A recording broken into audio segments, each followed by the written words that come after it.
Awakening. Light, an oppressive, muted luminescence, was Michael's first perception. Even with eyes clamped shut, the faint radiance wormed its way in, a rhythmic pulse mirroring the dull throb hammering behind his brow. He willed a hand to rise, to offer some meager shield, but his limbs felt weighted, inert, as if packed with lead.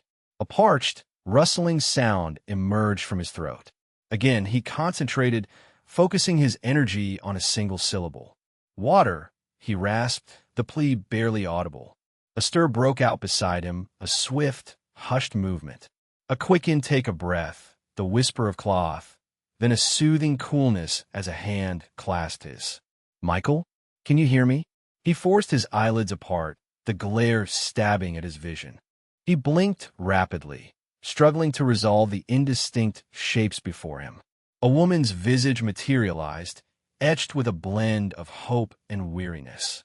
Her hair, shorter now, bore streaks of silver near her temples. "Sarah," he grated, the name a rusty cog turning in his memory. Tears sprang to her eyes, tracing paths down her cheeks. "Oh, Michael, you're awake. You're really back." Her grip tightened, surprisingly firm. "I'll fetch the doctor." He followed her departure with his gaze, each motion keenly observed. Sarah, his wife. The notion felt alien, detached, a fragment of a dream receding into the mists of sleep. The room sharpened into focus. Pristine white walls, the steady cadence of a monitor, the astringent scent of disinfectant. A sterile environment. A hospital room. But why was he here? A physician hurried in, radiating practiced composure. He directed a small beam into Michael's pupils, posing a string of questions. "What's the year? Your name? Where are you?" Michael wrestled with the queries, the words echoing in the vacant spaces of his mind. The year felt like a trap. His name, that much remained. Michael Harding. The utterance felt fragile, as though the slightest force would shatter it. The doctor nodded, scribbling on a chart. "You were in an accident, Mr. Harding. An automobile collision. It happened 5 years ago." 5 years. The words struck him like a physical blow. 5 years vanished, swallowed by the void. He probed his memory, searching for purchase, but found only shattered remnants. A smiling face, sunlight glinting off the waves, the delicate aroma of lavender. Fleeting impressions, splinters of a life he couldn't reassemble. Sarah returned, eyes still glistening. She settled beside him, her hand resting lightly on his forearm. "The doctor says it will take time, Michael. Your memory, it will return gradually." He studied her face, seeking an explanation. "What occurred, Sarah? Please tell me." She paused, her gaze dropping to her lap. "A drunk driver. He struck you head on. You were fortunate to survive." Fortunate? He felt anything but. He was adrift, lost in a sea of uncertainty, tethered only to the woman at his side, a woman who felt like a stranger. "Our existence, Sarah," he managed, his voice thick with confusion. "Describe our existence." She inhaled deeply, her fingers tightening on his arm.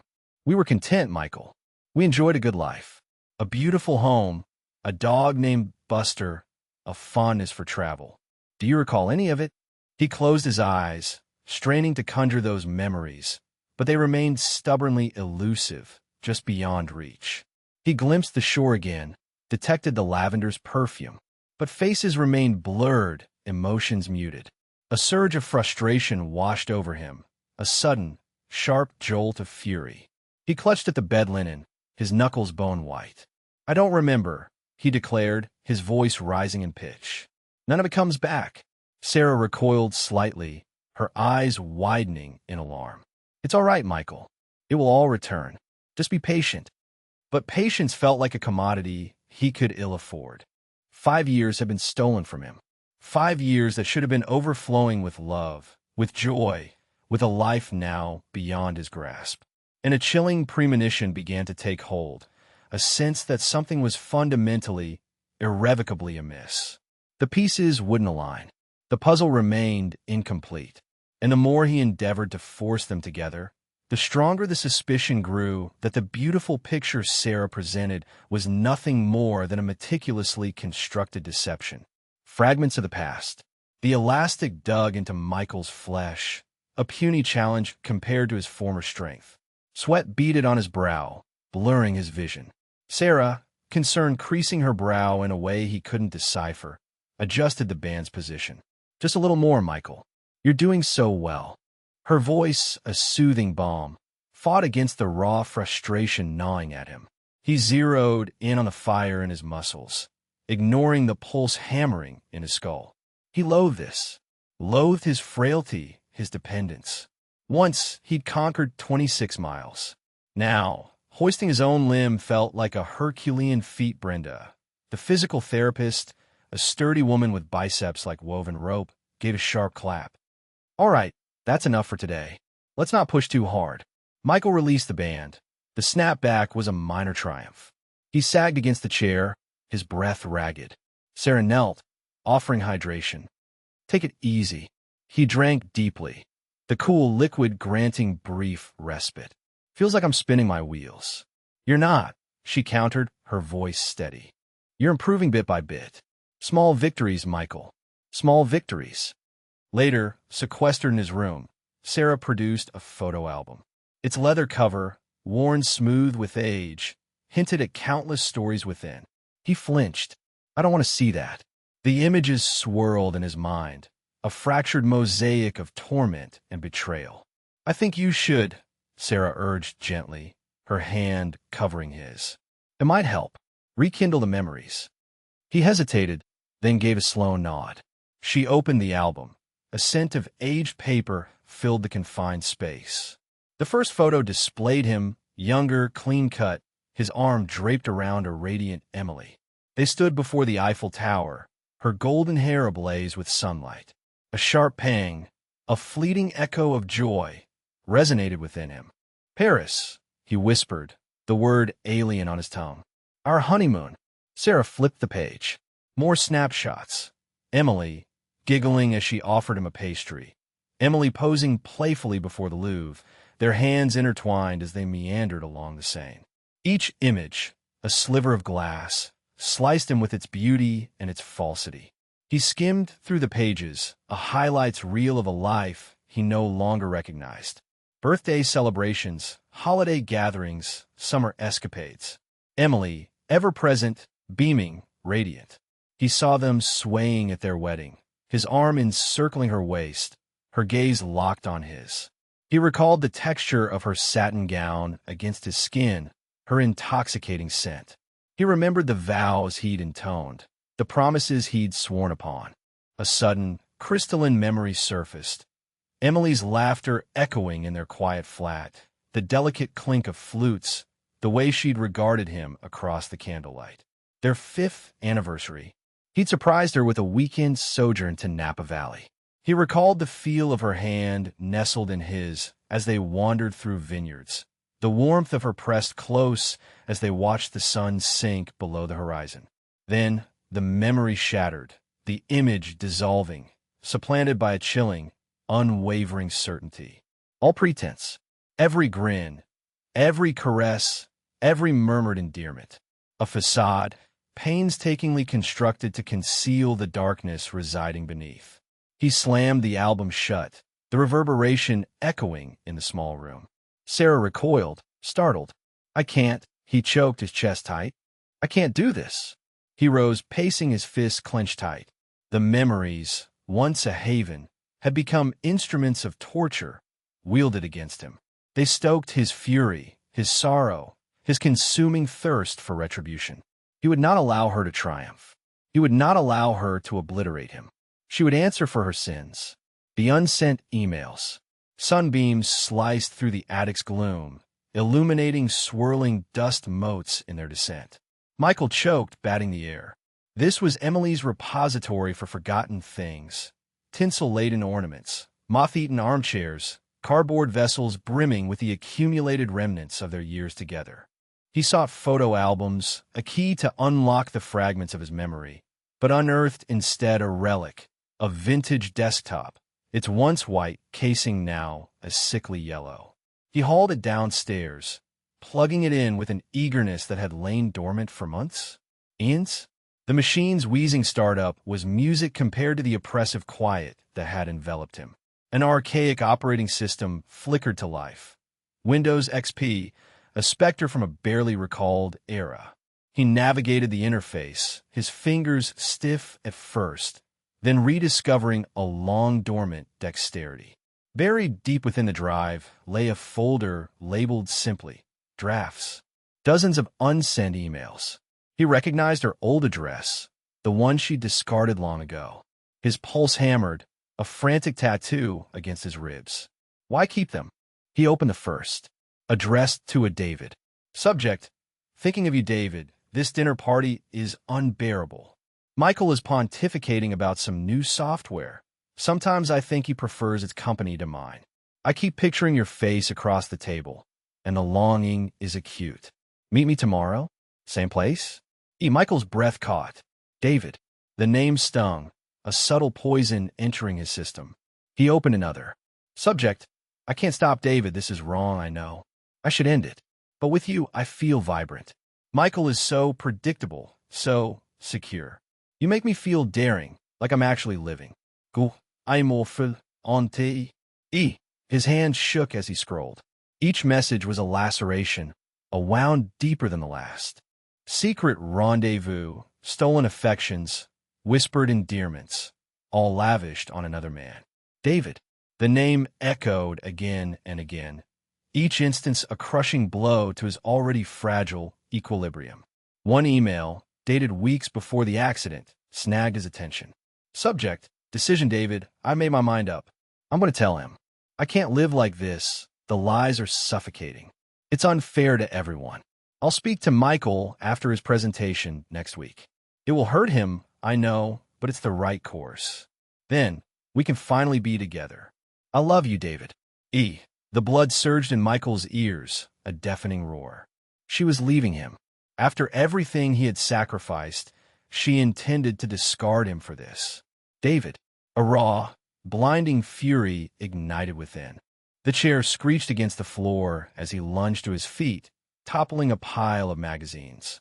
He fought the urge to scream, to shatter something, to quell the anguish consuming him. His reflection stared back from the darkened screen, a wan, haunted face, eyes ablaze with a chilling rage. The man looking back was unrecognizable, a monster forged in the crucible of betrayal. He slammed a fist onto the desk, the force vibrating through the ancient machine. He believed he'd processed Emily's lapse. These emails proved the fallacy of that belief. He had to locate David. He needed to know his identity, his appearance. Retribution was due. Emily as well. The hospital bed promise resurfaced, now amplified and resolute. His phone buzzed. Emily. He stared at the display, his finger hovering above the answer icon. A malevolent smile twisted his lips. He would ignore it. Let her wonder. Let her squirm. Time he now possessed in abundance. Betrayal. The cursor pulsed on the screen, a digital taunt daring him toward blissful ignorance. Michael refused, scrolling deeper into the digital mire. Each new message felt like a physical blow, shattering the fragile illusion he'd so carefully maintained. Subject, our future from Emily Carter to David Miller. Date, March 12, 2023. His breath caught. March. Before the crash, before the long, silent sleep, before the world tilted on its axis. He forced himself onward. Michael suspects nothing. He's so wonderfully predictable, David.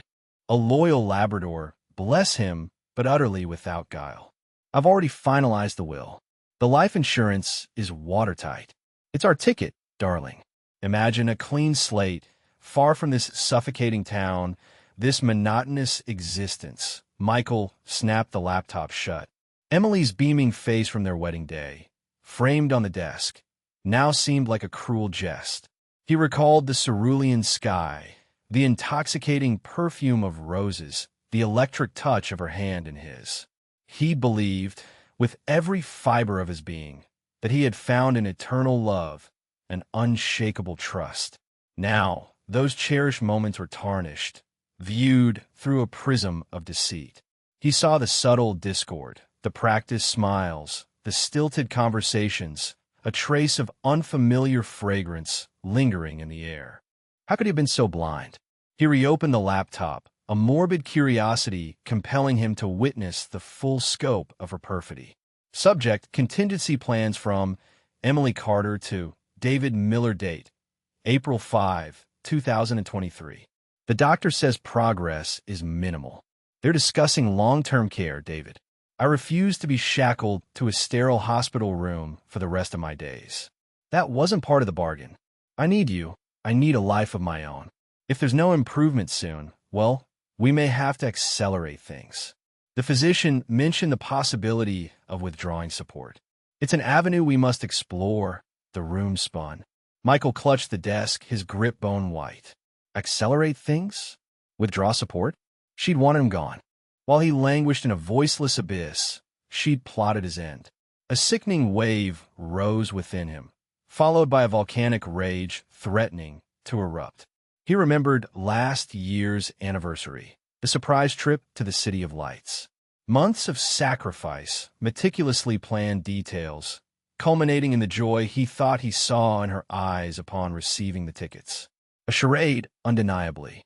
He could almost hear her laughter echoing in his ears, its melody now twisted with a venomous edge. He scrolled further, each email a descent into deeper darkness.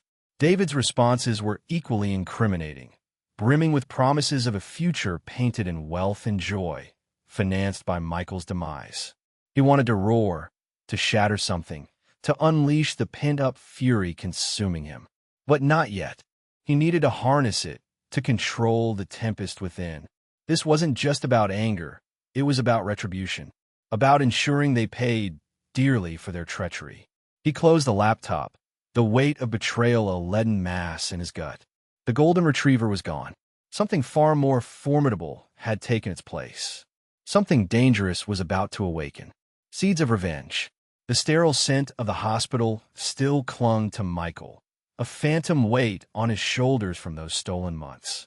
Months during which Emily, his Emily, had been weaving deceit and conspiring with David to dismantle his life. That single notion ignited a searing fury, a crimson film threatening to cloud his judgment. He tamped it down, forcing measured breaths, a fragile control. Vengeance, he understood, required a steady hand. He sat hunched before his laptop, the screen's cold light highlighting the bruised shadows beneath his eyes. Sleep had become a luxury. Food offered no solace.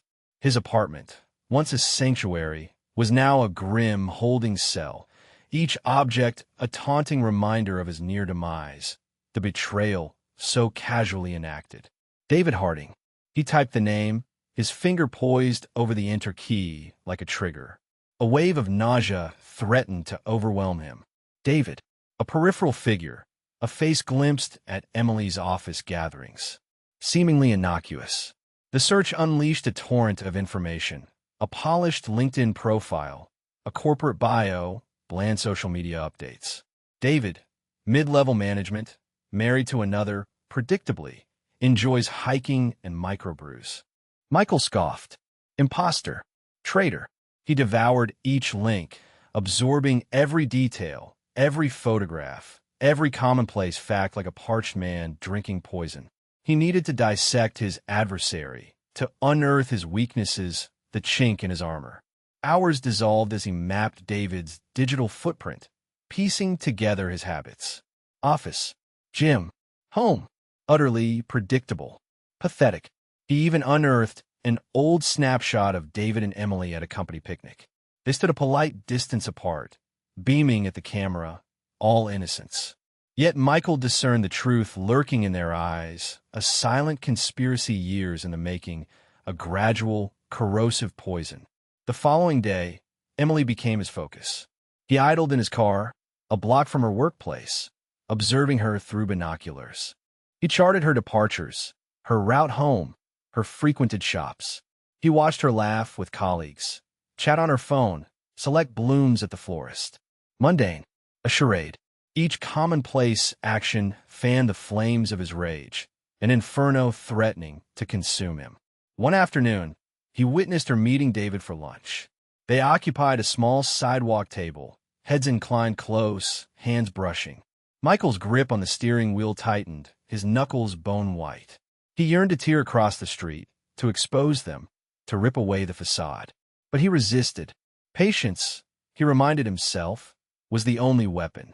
He transformed into a phantom, a shadow trailing the edges of their existence. He silenced his phone, ignored the mounting emails, let the answering machine overflow with worried pleas from friends and family begging him to connect. But he couldn't. He was submerged in his plan, a complex, shadowy tapestry of retribution slowly unfurling in his mind. He was alone now, utterly isolated, adrift in a sea of venom and desolation. He no longer recognized himself, only the figure he was compelled to become. Confrontation. The lily scent, usually a balm, constricted Michael's throat. Emily's ubiquitous favorites, now a cloying monument to her duplicity. Sun bled into the living room as he stood, a sheaf of damning emails weighing on his unsteady hand. Humming softly, she arranged the floral display, blissfully unaware. He rasped, clearing his throat, the sound a stranger's growl. "Emily, we have to talk." She pivoted, a bright smile dimming as his face registered. "Michael, what's wrong? You look drained." No reply, just his deliberate entry, the door clicking shut, the silence amplified. He extended the papers. "Recognize these?" Her gaze flickered to them, widening slightly as she focused. "What is this about?" she breathed. "Spare me the act, Emily. You know precisely what this is." He flung the stack onto the coffee table, a sharp report that echoed his accusation. The lilies seemed to flaunt their innocence. She drifted over, lifting the top sheet. Color leached from her face as she devoured the text. I don't understand." Truly, sarcasm laced his tone. "Because I find it crystal. Every word, every fabrication." He watched, rage alive wire beneath his skin. David, was he satisfying Emily? While I rotted in that hospital, fighting for every breath. Her breath caught. The paper fell, as if electrified. "Michael, you're wrong. These have to be falsified." The denial ignited his temper. "Falsified? Do you take me for a fool? I spent weeks, Emily, meticulously reconstructing this, picking the locks on your digital life, sifting through the wreckage of our vows. They're authentic as your betrayal." He advanced, his shadow consuming her. "Don't insult me with lies." Tears sprang to her eyes, but he saw no contrition, only naked fear. "It's not what it seems," she whispered, barely audible. "Then enlighten me, Emily. Tell me what it seems. Tell me how this isn't you conspiring to murder me with your paramour." The air thrummed with unspoken malice, the accusation a palpable weight. She recoiled, a visible shudder rippling through her. Relentless, he pressed. "The insurance policy, Emily. Remarkably convenient timing, wouldn't you say? Right before the accident." He saw the truth unveiled in her eyes, the carefully crafted pretense collapsing. She crumpled onto the sofa, hiding her face. "Oh, Michael," she choked out, her voice muffled. I never meant for it to escalate this far." He loomed over her, untouched by her grief. "Escalate this far? You plotted to kill me, Emily. You arranged my demise like an annoying task." Her sobs intensified. "I was desperate. I felt suffocated. You were never present." "Never present?" he thundered, the force startling even himself. "I broke my back for you, for us. I sacrificed everything." She looked up, tears streaming down her face. I know, and I'm so sorry. Please, Michael, please forgive me. It was a mistake. A horrific, unforgivable mistake." She reached, hands outstretched. He flinched as if scalded. "Forgive you? After this? You crave my death, Emily. You wanted to supplant me with him." The lilies seemed to dance in the sudden force of his fury, their perfume now rank and offensive. "There is no absolution for this. The price to pay." The hospital room's antiseptic air hung heavy, a palpable weight. Michael perched on the edge of Emily's bed, the pristine linen a sharp contrast to the tempest raging within him. He'd mentally scripted this confrontation countless times, each version more savage than the last. But facing her vulnerable, searching gaze, the words now felt like jagged stones lodged in his throat. "I know," she breathed, her voice fragile, "about everything." He offered no solace, no comforting cliché. "Indeed," he replied, the single word a cold shard. "Do you truly comprehend the magnitude of your treachery, Emily?" Her lip trembled. "Michael, please, let me explain." He silenced her with an upraised hand. "No explanations are needed. I overheard you, Emily. I felt the chill penetrate my very soul as you orchestrated my downfall." Her eyes widened, brimming with tears. "No, Michael, you misunderstand. It wasn't like that." He rose abruptly, traversing the cramped space. The cool towel bit into his bare feet. He raked a hand through his unkempt hair, a gesture less of fury than exhaustion, though fury was a constant companion these days. "Spare me the charade, Emily. I was present. I registered every syllable, every hateful, poisonous word." She reached for him, her fingertips ghosting his arm. He recoiled as if stung. "Please, Michael, just hear me out. We were navigating rough waters. You were changed. Aloof. Aloof." His voice vibrated with barely suppressed rage, a low thrum. "I was comatose, Emily, hardly conducive to scintillating conversation. Wouldn't you agree?" He wheeled back to her, his gaze incandescent. "Don't insult my intelligence by feigning justification or some manufactured impetus. You wish me gone. You yearn for him." In that instant, he glimpsed the truth in her eyes, a naked, unguarded spark of desire intertwined with regret. It was a more damning indictment than any spoken admission. "What will you do?" she whispered, her voice a mere breath. He ceased pacing, his stare unwavering. "I won't forgive you, Emily. Not today, not ever." Her face crumpled, her expression one of utter devastation. "Michael," he ignored her broken plea, "and I intend to have a little discussion with David." Her eyes flew wide with alarm. "No, Michael, I beg you don't. You have no idea what you're doing. You'll destroy everything." A short, mirthless laugh escaped him. "Destroy everything? That ship has already sailed, Emily. You and your paramour dismantled my existence while I was defenseless, incapable of resistance. Now the pendulum swings." She lurched forward, clutching his arm. "Michael, please listen. David is unworthy of your attention. He's not the man you believe him to be. And I can't bear to lose you again. Couldn't we wipe the slate clean? Pretend this never transpired." He gazed down at her, his features an impassive mask. "Erase it? You attempted to end my life, Emily. How am I meant to simply forget that?" He wrenched his arm free, repulsed by her touch. "There's no clean slate. Only consequences."